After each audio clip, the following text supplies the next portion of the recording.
소시오패스란 말이 있습니다.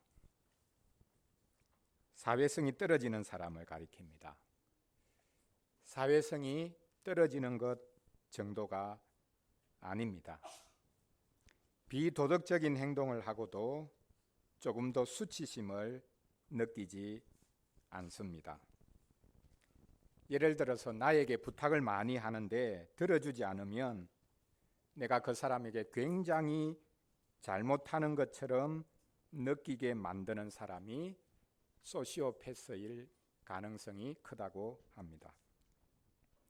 내 죄책감이나 동정심을 이용해서 자기가 원하는 것은 무엇이든지 끝까지 얻어내려고 한다는 것입니다. 상대방을 철저히 조종하는 가스라이팅에 능합니다. 공감 능력이 전혀 없는 소시오패스와 과하게 공감하는 사람이 만나면 어떤 일이 벌어질까요? 과하게 공감하는 사람이 공감 능력이 전혀 없는 그 사람에게 철저히 이용되지 않겠습니까? 누군가가 나를 계속해서 이용하고 계속해서 내가 무기력한 사람이다 라는 것을 느끼게 만들고 있다면 어떻게 해야 하겠습니까? 그런 사람이라면 되도록이면 피해야 할 텐데 피할 수도 없다면 어떻게 해야 하겠습니까? 예수님이 말씀하신 팔복의 5번째 복은 바로 이 공감에 대해서 말씀하고 있습니다. 긍휼히 여기는 사람이 복이 있다라고 말씀하셨는데 쉽게 풀어보자면 다른 사람을 돌아보는 사람이 복이 있다. 다른 사람의 형편에 공감할 수 있는 사람이 복이 있다. 이렇게 예수님이 말씀을 하셨습니다. 친절을 넘어 돌아보는 사람이 복이 있다라는 주제로 오늘 5째 복을 같이 묵상하고 살펴보려고 합니다. 첫째로 타인을 돌아보는 사람이 복이 있습니다. 둘째로 예수님의 삶은 철저히 돌아보는 삶이었습니다. 자기만을 위해서 산 것이 아니라 다른 사람을 긍휼히 여기고 돌아보는 삶을 사셨습니다. 마지막 세 번째로 하나님께서는 돌아보는 자에게 자비로 갚으신다. 돌아보는 자를 돌아보신다. 이렇게 말씀하고 있습니다. 먼저 첫째로 타인을 돌아보는 사람이 복이 있다라는 것을 우리가 살펴보겠습니다. 5번째 복으로 예수님은 긍휼히 여기는 사람이 복이 있다고 하셨습니다. 성경에는 이 긍휼과 비슷한 단어들이 많이 나오고 있죠. 어떤 단어입니까? 사랑, 자비 이런 단어들입니다. 사실 은혜도 다르지 않은 말입니다. 다른 사람을 긍휼히 여기는 사람이라고 할 때 이 긍휼이라는 단어는 사람 속에 있는 내장을 가리키고 있습니다. 옛날 사람들은 사람의 내장에 다른 사람들을 향한 긍휼히 여기는 마음, 애끓는 마음 그것이 있다라고 생각을 했습니다. 그래서 우리 표현에도 애가 끓는다, 간장이 끊어진다 이런 표현들을 썼던 것을 알 수 있습니다. 문제는 우리가 타락하여 다른 사람을 도우기는커녕 해치려고 할 때가 많다는 사실입니다. 아니, 다른 사람이 나를 해치려고 할 때 우리는 어떻게 해야 되는가라는 것입니다. 나에게 잘못한 사람에 대해서 따져 물을 수 없습니까? 따져 물을 수 있지요. 복수할 수 없습니까? 복수할 수 있습니다. 구약 성경에 보면 복수의 법칙을 말씀하고 있죠. 그게 뭡니까? 눈에는 눈, 이에는 이. 그게 세상에서 말하는 게 아니고 성경에서 말씀하고 있습니다.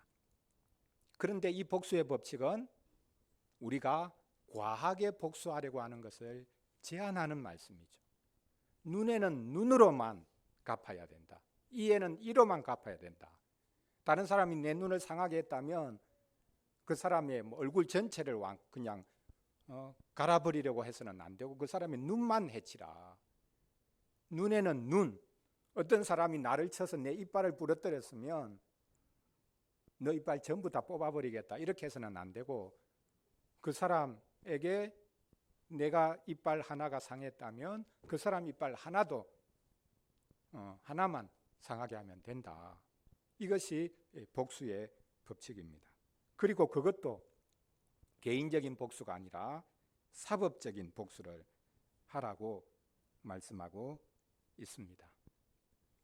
유교에서는 측은지심을 말합니다. 사람은 짐승과 달리 다른 사람의 형편을 돌아보는 마음이 있다는 것입니다. 그래서 이 측은지심을 묵혀두지 말고 그것을 잘 발휘해야 된다. 그러면 성인이 될 수도 있다. 이렇게 말하고 있습니다. 예수님이 말씀하신 5번째 복, 긍휼히 여기는 복은 측은지심을 말하는 인간 본성에 가까운 어떤 것을 말하는 것이 아닙니다. 오히려 이것은 하나님의 은혜를 말하고 있는 것이고 또한 성령의 열매를 말하고 있는 것입니다. 갈라디아서 5장 22절 23절 말씀에 보면 우리가 잘 아는 성령의 열매가 있습니다. 성령의 열매가 몇 가지라고 했습니까? 9가지라고 했죠. 그런데 복수가 아니고 단수입니다. 이 9가지 열매가 그냥 하나, 둘, 셋, 넷 세어서 9가지가 아니라 그냥 큰 하나의 열매에 있는 어떻게 보면 각 요소들이라고 말을 할 수도 있습니다. 그러니까 성령의 열매는 오직 하나입니다. 그러나 구체적으로 한번 성령의 열매가 무엇인지를 이야기해 보자면 이런 9가지로 좀 구분할 수 있다. 이런 이야기죠. 사랑으로부터 시작합니다. 사랑, 희락, 화평, 오래 참음. 그 다음에 나오는 것이 자비입니다. 9가지 열매의 가장 중심에 자리 잡고 있는 것이 자비입니다. 이 자비가 앞에 있는 모든 열매 그리고 뒤에 나오는 모든 열매를 꿰고 있는 것이라 라고 말할 수도 있습니다. 그 정도로 성령의 열매의 가장 핵심에 자리 잡고 있는 것이 자비라, 긍휼이라 이렇게 우리에게 말씀하고 있습니다. 우리가 어떻게 남에게 자비를 베풀고 긍휼을 베풀고 다른 사람을 돌아볼 수 있겠습니까? 어떻게 보면 그렇게 하는 것은 우리의 본성에 맞는 게 아니라 오히려 우리의 본성을 거스르는 것이기 때문입니다. 그래서 성경은 이 자비가 긍휼이 육체의 소욕이 아니라 성령의 열매라. 성령께서 우리 속에 일하실 때 나올 수 있는 것이 자비와 긍휼이라 라고 말씀하고 있습니다. 그리고 조금 더 구체적으로 표현을 해보자면 어떻게 우리가 자비와 긍휼을 베풀 수 있는가? 우리에게 빚진 자의 마음이 있어야 된다 라고 성경은 말씀하고 있습니다. 우리가 잘 알고 있듯이 사도 바울이 열심히 복음을 전했던 이유도 이 한 가지 때문이었습니다. 나는 빚졌다. 물론 빚을 갚아야 된다 라고 생각을 해서 빚을 갚으면 빚이 없어지니까 그 다음부터는 마음이 편해서 내 마음대로 해도 되고 복음 안 전해도 된다 그렇게 생각한 것은 아닙니다. 로마서를 시작하면서 그가 처음으로 하는 말이 바로 이 빚진 자라는 표현입니다. 로마서 1장 14절 말씀인데요. 이렇게 말합니다. 헬라인이나 야만인이나 지혜 있는 자나 어리석은 자에게 다 내가 빚진 자라. 누구에게 빚졌다고 합니까? 몇몇 사람들에게 빚진 게 아니라 모든 사람에게 나는 빚을 졌다 라고 말합니다. 헬라인, 야만인, 지혜 있는 자, 어리석은 자. 이것은 쉽게 말하면 어떤 계층, 어떤 부류의 사람 예외 없이 모두에게 내가 다 빚졌다, 이렇게 말하고 있습니다. 이 빚진 자 심정 때문에 사도 바울은 이방인들에게 복음을 전하러 다녔습니다. 사도 바울은 우리가 알고 있듯이 예수님의 제자가 아니었죠. 생전에 예수님을 한 번도 본 적이 없습니다. 그런데 부활하신 예수님이 특별히 나타나셔서 그를 만나 주십니다. 그리고 그를 사도로 세워주시죠. 다른 예수님의 제자들은 유대인들에게 복음을 전하러 다녔지만 내가 너에게 나타난 것은 특별히 너가 지금 교회를 핍박하고 있고 그래서 내가 너를 불러서 이방인들에게도 복음을 전하도록 너를 부른다, 이렇게 말씀을 하셨습니다. 그래서 사도 바울은 이제 이방인들에게 복음을 전합니다. 그 복음을 전할 때의 그 심정이 무엇이었는가? 나처럼 이렇게 열심히 복음 전하는 사람 어디 있냐? 나처럼 이렇게 희생적으로 복음 전하는 사람 어디 있냐? 너희들 다 미안해야 돼.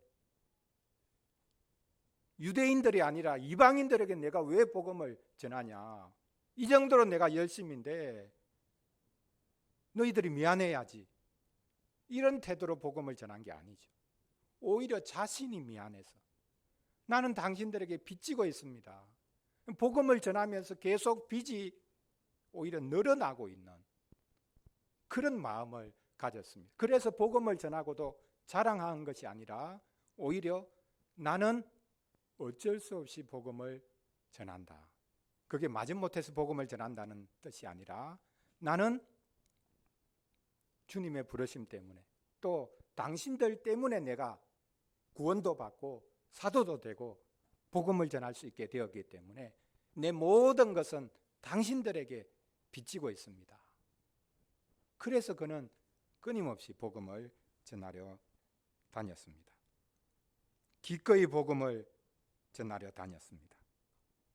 이방인들에게 복음을 전한다고 모욕을 겪고 큰 고생을 했지만 결코 그것을 자랑거리로 생각하지 않았습니다.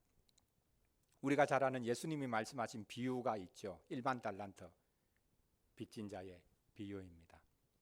돈으로 굳이 한산할 이유도 없습니다. 이것은 한 사람이 그냥 평생 죽을 때까지 일해서 벌어들일 수 있는 월급 그런 정도가 아닙니다. 수천 년, 수만 년을 일해도 벌 수 없는 그런 돈입니다. 주인이 갚아라, 갚겠습니다. 흉내만 내본 거죠. 자기도 못 갚을 줄 압니다. 이거는 내가 갚을 수 있는 게 아니다라는 거 압니다. 그래도 갚으라고 하니까 갚겠습니다. 좀 기다려 주십시오. 언제까지? 언제까지 기다리라는 말입니까? 기다린다고 되는 문제가 아니죠. 그러니까 주인이 다 탕감해 줄게. 그러니까 펄쩍펄쩍 뛰면서 좋아서 집에 가서 이 소식을 알리기 위해서 가는데 도중에 한 사람을 만나지 않습니까? 누구를 만납니까? 자기한테 빚진 사람. 몇 데나리온을 빚졌다고 합니까? 100데나리온. 조금만 일하면 갚을 수 있는 그 돈을 자기한테 빚진 친구를 딱 만난 겁니다. 도중에 집에 가다가. 그랬더니 이 사람이 돌변하죠. 이 사람의 목을 움켜쥐고는 당장 갚아라. 기다려 주십시오. 제가 갚겠습니다. 자기가 한 말을 이 사람이 동일하게 하고 있습니다. 그런데 자기가 주인에게 했던 그 말을 이 사람이 동일하게 하고 있음에도 불구하고 안 된다. 지금 당장 갚아라. 그래서 질질질질 끌고 가가지고 감옥에 쳐넣었다는 거 아니에요. 자기는 1만 달란트를 탕감받았는데 100데나리온 자기에게 빚진 사람을 용서하지 못했다. 도대체 이런 일이 어떻게 있을 수가 있습니까? 사람이라면, 용서받은 것을 감사하는 사람이라면 어떻게 이럴 수가 있습니까? 이것이 바로 우리의 모습이라. 그렇게 성경은 말씀하고 있습니다. 다른 이들을 돌아볼 수 있는 것, 그것은 자신이 도무지 갚을 수 없는 빚을 탕감받았다는 것을 알 때에 비로소 가능할 수 있는 일이라 라는 것을 성경이 말씀하고 있습니다. 다른 사람을 돌아보는 사람, 자비를 베푸는 사람, 긍휼히 여기는 사람, 그 사람이 복이 있다라고 하셨습니다. 우리는 이 모습을 예수님을 통해서 분명히 볼 수 있습니다. 예수님의 삶은 다른 사람을 늘 돌아보는 삶이었습니다. 예수님의 삶을 한마디로 표현하면 그것이 무엇이라고 표현할 수 있을까? 예수님의 감정으로 바꾸어서 말을 해보면 됩니다. 예수님의 감정 중에 가장 주도적인 그리고 주요한 감정이 무엇이었을까요? 사람에게 여러 가지 감정이 있지 않습니까? 그 감정 중에 가장 예수님에게 크게 있었던 감정, 크게 있었던 마음, 그것을 무엇이라고 말할 수 있겠습니까? 그것이 바로 긍휼이죠. 예수님이 행하신 모든 기적도 긍휼의 감정에서 나온 것입니다. 자신의 능력을 자랑하기 위해서 기적을 일으키신 것이 아닙니다. 그러므로 예수님이 행하신 기적은 그분의 강함에서 나온 것이 아니라 오히려 그분의 약함에서 나온 것이라고 말할 수 있습니다. 예수님이 행하신 기적은 우리와 같아지려는 마음에서 나온 것입니다. 예수님이 행하신 모든 기적은 우리의 연약함을 짊어지시기 위함입니다. 그분의 모든 기적은 우리의 연약함을, 우리의 고통을 그분의 것으로 가져가시기 위함이었습니다. 예수님이 이곳저곳 다니면서 말씀을 선포하시고 가르치신 이유도 바로 이 긍휼의 마음 때문입니다. 마가복음 6장 34절 말씀에 아주 구체적으로 나오고 있는데요. 우리 마가복음 6장 34절 한번 찾아서 읽어보겠습니다. 마가복음 6장 34절 말씀입니다. 같이 읽겠습니다. 예수께서 나오사 큰 무리를 보시고 그 목자 없는 양 같음으로 인하여 불쌍히 여기사 이에 여러 가지로 가르치시더라. 예수님은 유대 민중들을 보시고 목자 없는 양처럼 유리방황하는 것을 안타깝게 생각하셨습니다. 그래서 그들을 불쌍히 여기시고는 천국 복음을 선포하시고 그것을 자세하게 풀어서 가르치셨다. 고통받고 있는 이들, 억압받고 있는 이들, 하나님을 사실 떠나서 스스로 고통을 자초하고 있는 그런 부분도 크죠. 그런 이들에게 하나님의 나라가 임했다. 그것을 자세하게 가르치셨습니다. 그것이 내가 가지고 있는 지식, 나는 너희들보다 많이 알아, 나 성경 지식 많이 있어, 이걸 자랑하기 위해서 떠벌리고 소리친 것이 아니라 그들을 불쌍히 여기셔서 하나님의 나라의 그 복락에 그들이 참여할 수 있도록 하나님 나라에 관해서 자세히 가르치셨다라고 말씀하고 있습니다. 그리고 이 말씀 바로 다음 장면을 보면요, 어떤 사건이 나오느냐 하면 오병이어의 사건이 바로 이어지고 있는 것을 볼 수 있습니다. 며칠 동안 예수님께서 자기에게 몰려온 이들을 긍휼히 여기셔서 불쌍히 여기셔서 그들을 돌아볼 마음을 가지시고 자세히 가르치셨거든요. 그러니까 이틀 3일 지나고 나니까 이제 사람들이 돌아가야 되는데 먹을 것이 없습니다. 그래서 예수님이 그것도 불쌍한 마음이 들어서 제자들에게 말씀하시죠. 너희들이 먹을 것 좀 나눠주라. 이 사람들이 가다가 도중에 기진해서 쓰러질 수 있다. 그러니까 제자들이 뭐라고 말합니까? 예수님, 아니 이 많은 사람들에게 먹일 떡을 사려면, 빵을 사려면 돈이 필요한데 우리는 돈도 없습니다. 그러니까 예수님께서 오병이어의 기적을 일으키신 것입니다. 내가 이 정도로 대단하다, 이것을 보이시기 위함이 아니라 돌아가는 이들, 집으로 가다가 도중에 지쳐 쓰러질까 봐 이들에게 작은 것 하나라도 좀 먹을 것 주어야 되겠는데, 그 마음으로 예수님이 오병이어의 기적을 베풀어 주신 것입니다. 예수님의 사랑과 긍휼은 보편적이었습니다. 사람을 가리지 않았습니다. 바리새인들을 향해서는 이 독사의 자식들아 이렇게 비난하셨지만, 사실 예수님은 마음속으로 그들을 안타깝게 생각하셨을 것입니다. 예수님이 부자들을 미워하셨을까요? 가난한 사람들만 예수님이 사랑하시고 부자들은 예수님이 미워하셨다, 맞습니까? 부자들이라고 예수님이 미워하신 것이 아닙니다. 어떤 부자 청년이 예수님 찾아왔죠. 이 사람이 예수님을 향해서 선한 선생님, 제가 어떻게 하면 영생을 얻을 수 있겠습니까? 물었더니 예수님이 너가 율법 알고 있지 않냐? 그 율법 지키라. 그렇게 말씀하시니까 이 사람이 예수님, 저는 어릴 때부터 율법 다 지켰습니다. 10계명 다 지켰습니다. 그러니까 예수님께서 뭐라고 말하십니까? 거짓말, 위선자, 그렇게 말씀하셨습니까? 아닙니다. 이 사람은 진짜 참 유대인으로 하나님의 말씀을 존중했습니다.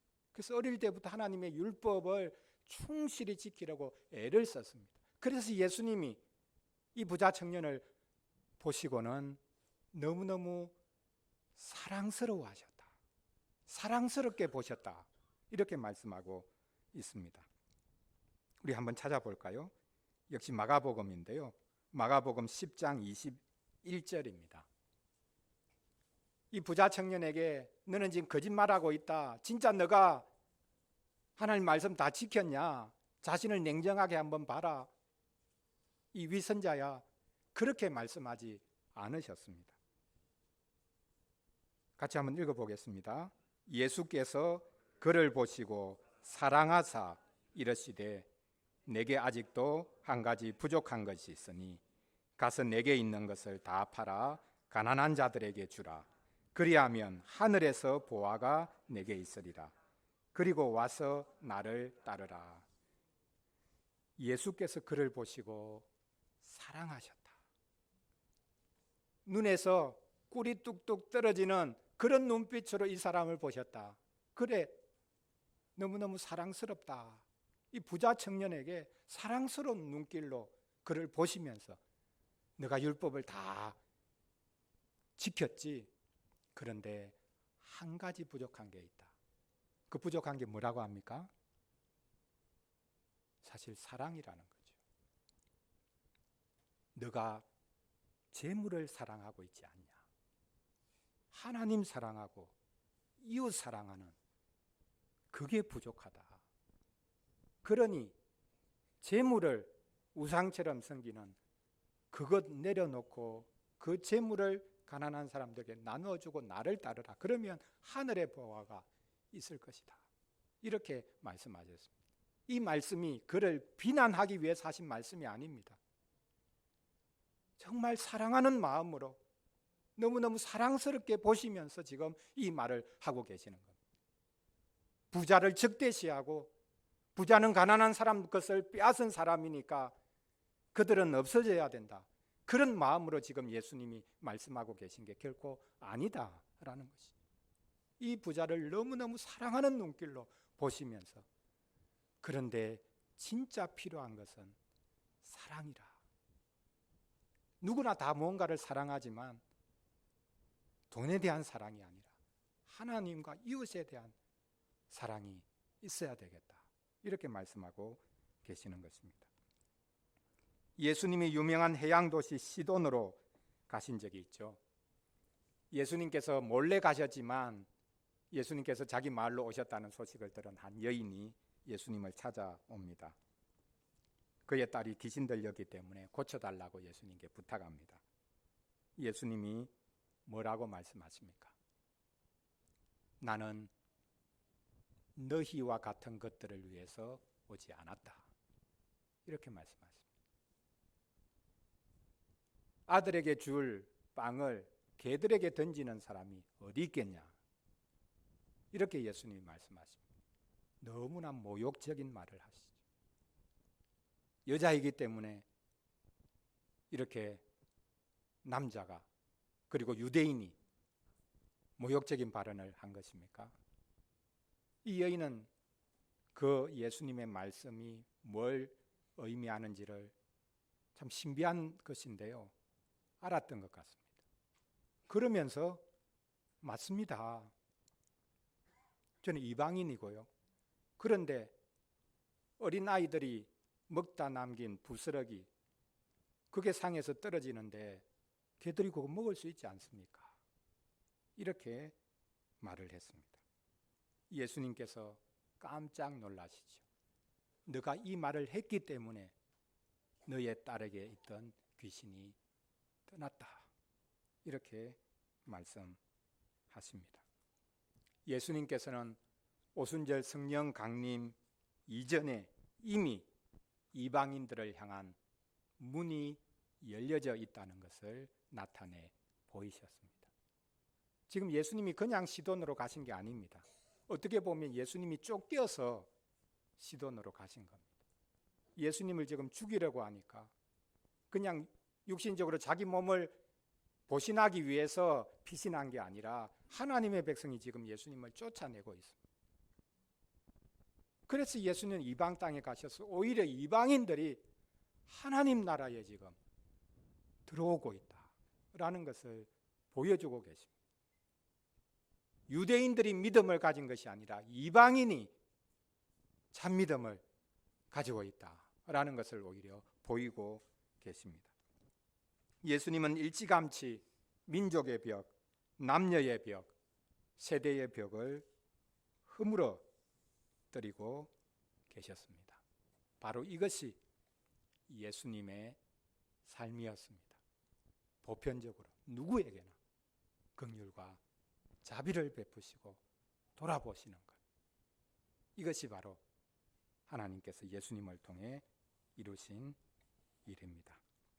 마지막 세 번째로, 하나님은 돌아보는 자를 자비로 갚으신다고 오늘 말씀하신 것을 살펴보겠습니다. 긍휼히 여기는 자가 복이 있는데 어떤 복을 받는다고 했습니까? 긍휼히 여김을 받는다. 그러니까 남에게 긍휼을 베풀면 나도 긍휼을 받게 된다. 이렇게 말씀하고 있습니다. 하나님은 사람을 돌아보는 사람을 돌아보신다고 말씀합니다. 긍휼이 긍휼을 불러냅니다.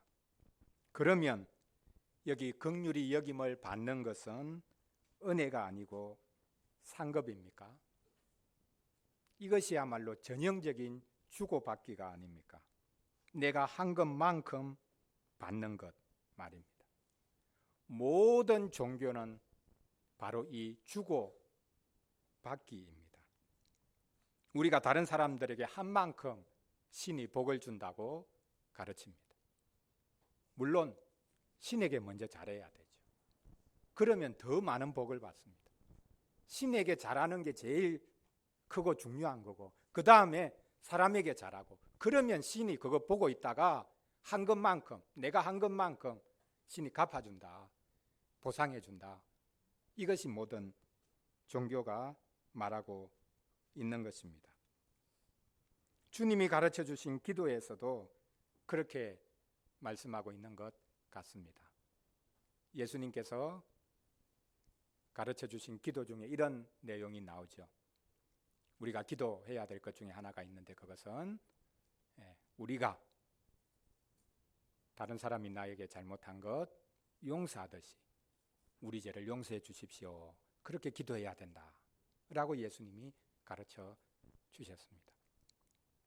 자, 이 예수님의 기도 내용이 뭘 말하고 있습니까? 문자 그대로입니다. 문자 그대로 이해하면 어떻게 됩니까? 내가 다른 사람에게 용서해 주는 것만큼 하나님이 용서해 주신다. 그러니까 염치 없게 하나님께 무조건 용서해 달라고 구하면 안 되고, 내가 다른 사람에게 용서 한 가지 하면 하나님이 용서해 주신다, 그거 믿어라. 무조건 용서해 달라고 말하는 것은 염치 없는 짓이다, 그런 말입니까? 아닙니다. 사실은 순서가 바뀌어야 되죠. 하나님이 우리를 용서해 주셨기 때문에 우리가 다른 사람을 용서할 수 있는 것이죠. 그런데 왜 이 순서를 바꾸어 버립니까? 특별히 강조하기 위한 목적이죠. 하나님이 우리를 용서해 주셨다면, 하나님이 우리를 긍휼히 여겨 주셨다는 것을 안다면 어떻게 우리가 형제의 허물을 용서하지 않을 수 있겠냐? 그러니까 제가 제 형제의 허물을 용서했으니 하나님 제 허물을 용서해 주십시오, 그렇게 구할 수 있다. 역전을 시켜서 뒤집어서 강조하기 위해서 우리의 생각을 오히려 더 깊이 흔들어 놓으시기 위해서 예수님이 이런 기도를 하라고 하신 것입니다. 하나님으로부터 무한한 용서를 받았는데 어떻게 이웃을 용서하지 않겠냐, 이렇게 예수님이 말씀하고 계십니다. 하나님은 사람과 달리 일일이 따져서 용서하는 분이 아니죠. 하나님은 사람을 가려서 긍휼을 베푸는 분이 아닙니다. 하나님은 의로우신 분이지만 또한 동시에 무한한 긍휼과 자비의 하나님이십니다. 오늘 우리가 읽었던 이 둘째 본문에 보면 시편 31편에 하나님의 의와 하나님의 인자하심 두 가지가 같이 계속해서 반복해서 나오고 있는 것을 볼 수 있습니다. 5절에 보면 하나님의 인자하심과 하나님의 진실하심은 하늘에 있습니다. 그리고 하나님의 의로우심은, 그리고 하나님의 심판은 산들과 같습니다. 바다와 같습니다. 하늘과 땅에 하나님의 의와 하나님의 인자하심이 넘쳐나고 있습니다. 이렇게 노래하고 있습니다. 10절에 보면 한 절 안에 하나님의 자비와 인자하심이 한꺼번에 나오고 있는 것을 볼 수 있습니다. 주를 아는 자들에게 주의 인자하심을 계속 베푸시며 마음이 정직한 자에게 주의 공의를 베푸소서. 주의 인자하심을 계속 베풀어 주시고 또 동시에 주님의 의로우심을 계속 베풀어 주십시오. 인자하심을 구하는 것과 의를 구하는 것이 다른 것이 아니다 라는 것을 여기서 보여주고 있습니다. 인자를 계속해서 베풀어 주시기를 구하는 이들에게 주님께서는 공의를 베풀어 주신다라고 말씀하고 있습니다. 주님의 공의를 나타내어 주십시오 구하는 이들에게 하나님께서는 주의 자비를 나타내어 주신다, 이렇게 말씀하고 있습니다. 공의와 인자가 대립하는 것이 아니라 서로를 불러낸다고 말씀합니다. 예수님이 말씀하신 팔복에서도 동일하게 나타나고 있죠. 예수님의 팔복 중에 넷째 복이 무엇이었습니까? 의에 줄이고 목마른 것입니다. 다섯째 복이 뭡니까? 긍휼히 여기는 것입니다. 의 다음에 바로 긍휼이 따라 나오고 있습니다. 이 둘이 다 하나님의 속성입니다. 하나님의 의는 무자비한 의가 아니라 긍휼에 근거한 의입니다. 또한 하나님의 긍휼은 아무런 근거가 없는 막 퍼주기가 아니라 하나님의 의에 근거한 긍휼입니다. 의가 없는 긍휼은 맹목적이고 긍휼이 없는 의는 무자비합니다. 의와 긍휼은 대립하는 것이 아니라 하나님 안에서 가장 아름답게 조화되어 있습니다. 우리는 긍휼을 불러내고 있다는 것 우리가 알아야 하겠습니다. 하나님의 긍휼이 우리를 불러냈습니다. 그리고 그분의 의로심이 우리를 이 땅에서 계속해서 살아가게 만들고 있습니다. 이 하나님의 긍휼로 우리가 부름을 받았으니 하나님의 긍휼을 나타내는 사람다운 사람으로 살아갈 수 있어야 되겠습니다. 이것이야말로 우리가 받은 가장 큰 복입니다.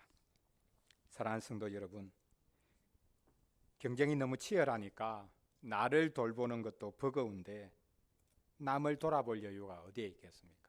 그래서 오늘 제가 긍휼을 베풀라라는 것을 조금 바꾸어서 돌아보는 사람이 복이 있다 이렇게 바꾸었는데요.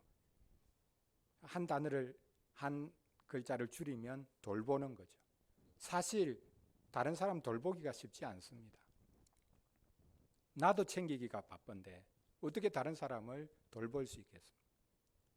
그래서 그 전에 눈길이라도 한 번 더 주는, 돌아보는 것, 그것으로부터 시작할 수 있다. 그런 의미에서 돌아보는 사람이 복이 있다. 이렇게 정해보았습니다. 남을 돌아보아야 한다는 것은 배부른 사람들의 한가한 말이 아닙니까? 아닙니다. 우리가 남을 돌아보는 것을 무겁게 생각할 필요가 없습니다. 우리가 산속에 들어가서 평생 홀로 살아가는 것이 아닌 한 우리는 함께 살아갈 수밖에 없습니다. 남을 돌아볼 수밖에 없습니다. 남을 돌아보며 사는 것이 힘들고 불가능하다라고 생각할지 모르겠는데 아닙니다. 정반대입니다. 남을 돌아보지 않고 살아갈 수가 없는 것이 인생입니다. 그렇게 우리는 서로 얽혀 있습니다. 그 모든 얽힌 관계를 끊고 혼자 살아가려고 해보십시오. 혼자 살아갈 수 있습니까? 불가능합니다. 다른 사람을 돕지 않고 살아가는 것 자체가 오히려 불가능한 삶입니다. 우리는 다른 사람과 함께 살아갈 수밖에 없고 그래서 다른 사람을 돌아보는 것, 자연스러운 것이라고 말하기는 좀 어렵겠지만 그것이 당연할 수밖에 없습니다. 살아있는 한 우리는 아무리 벗어나고 싶어도 다른 사람과의 관계를 벗어날 수가 없습니다. 그런 우리를 향해 주님께서는 긍휼히 여기는 사람, 자비한 사람, 돌아보는 사람, 복이 있다고 하십니다. 나누는 사람, 복이 있다고 하셨습니다. 하나님께서 우리를 돌아보아 주셔서 우리가 서로 돌아보며 살라고 하십니다. 우리가 구해야 되는 것은 긍휼의 사람 될 수 있도록 도와주옵소서 구해야 되겠습니다. 그래서 기독교인인 우리가 좀 더 사람 냄새 나는 그런 사람이 되는 것, 하나님이 이것을 원하시고 이것이 우리 사회의 복이 될 것입니다. 기도하겠습니다. 우리 같이 오늘 말씀 생각하면서 잠시 기도하겠습니다. 긍휼히 여기는 자 복이 있다. 긍휼히 여김을 받는다 라고 말씀하셨습니다. 그렇지, 결국은 내가 하는 것만큼 하나님이 함께 하겠다는 거지 이렇게 생각을 해서는 안 될 것입니다. 우리는 하나님의 무한한 긍휼을 날마다 입고 사는 이들입니다. 그렇게 우리가 받아야만 나눌 수가 있습니다. 나누기 전에 우리가 끊임없이 하나님의 긍휼을 받고 살아가는 자임을 우리가 먼저 마음 깊이 생각하고 또 받아들여야 하겠습니다. 주님, 우리가 긍휼의 사람으로 살 수 있도록 도와주시기를 원합니다. 이 시간 같이 잠시 기도하겠습니다.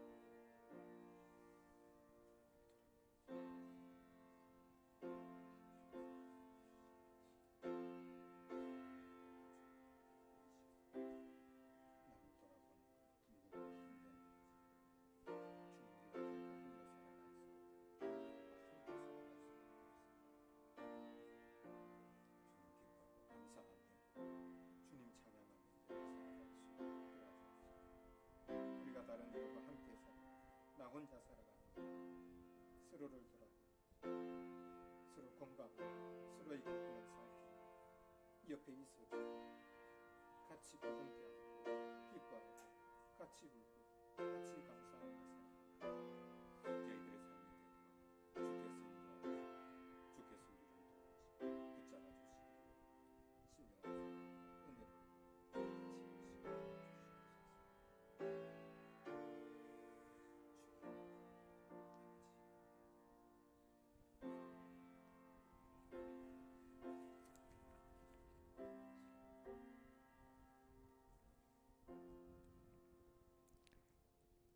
하나님 아버지, 저희를 긍휼히 여겨주시고 돌아보아 주셔서 감사합니다. 그리스도를 보내어 주셔서 저희의 모든 연약함과 완악함을 짊어져 주셔서 감사합니다.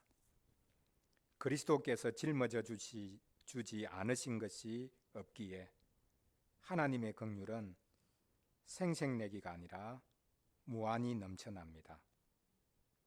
여기에 1+1으로 성령님까지 보내어 주셨습니다. 경쟁이 치열한 이 세상에서 이웃과 함께 살아가도록 성령님을 보내어 주셨습니다. 나눌 수 있고 돌아볼 수 있는 것은 은총이면서 동시에 사명인 것을 잊지 않도록 도와주옵소서. 그리스도를 통해 저희의 사명을 분명하게 보여주셨습니다. 성령님을 통해 저희가 사명을 감당하도록 힘주고 계십니다. 나는 할 수 없다고 고백하게 하시고 나는 할 수 있다고 외치게 해 주시옵소서. 의를 이루는 것도 대단한 능력이 필요하지만 가장 작아 보이지만 긍휼을 베풀고 돌아보는 것이 큰 능력이 필요합니다. 저희를 도우셔서 그리스도께서 저희를 위하여 빌어주시고 성령께서 도우시기를 원합니다. 그리하여 저희 기독교인이 이 땅을 조금이나마 훈훈하게 만들어 갈 수 있도록 도와주시옵소서. 예수님 이름으로 기도합니다. 아멘.